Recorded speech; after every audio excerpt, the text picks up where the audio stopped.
right, so what we got going on here is we have a piece of Sterling Tri-Tech with a rescue dummy hanging on it. We're gonna give it a couple good whacks with my trusty Silky Zubat and see how it holds up.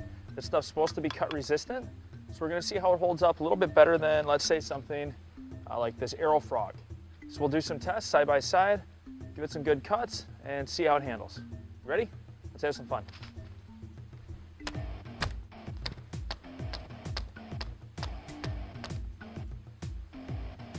So with that amount of nicks on it, usually a rope would be pretty well compromised.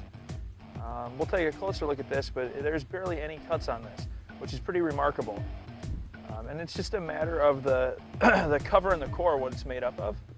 So now we have some AeroFrog made by Yale. We're gonna do the same thing. We'll hit it a bunch of times with the Zubat. We'll see how that holds up, and then we'll give it a swipe and see if it reacts any differently than the Sterling Tri-Tech did. So here we go.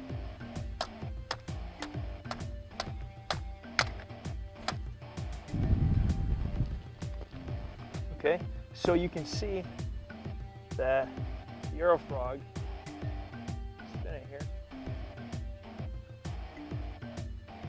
took this a little bit worse than the Tri-Tech did. So personally, I would consider this rope compromised. But let's get some up close hits on it and see what it does.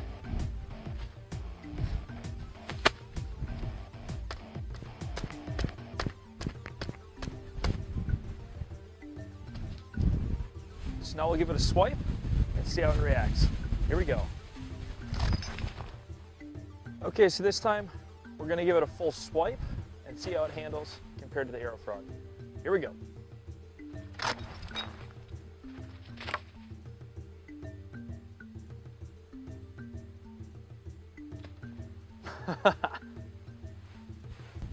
As you can see, the Sterling Tri-Tech handled the normal nicks that you would get from a handsaw much better than the typical 24 strand like AeroFrog.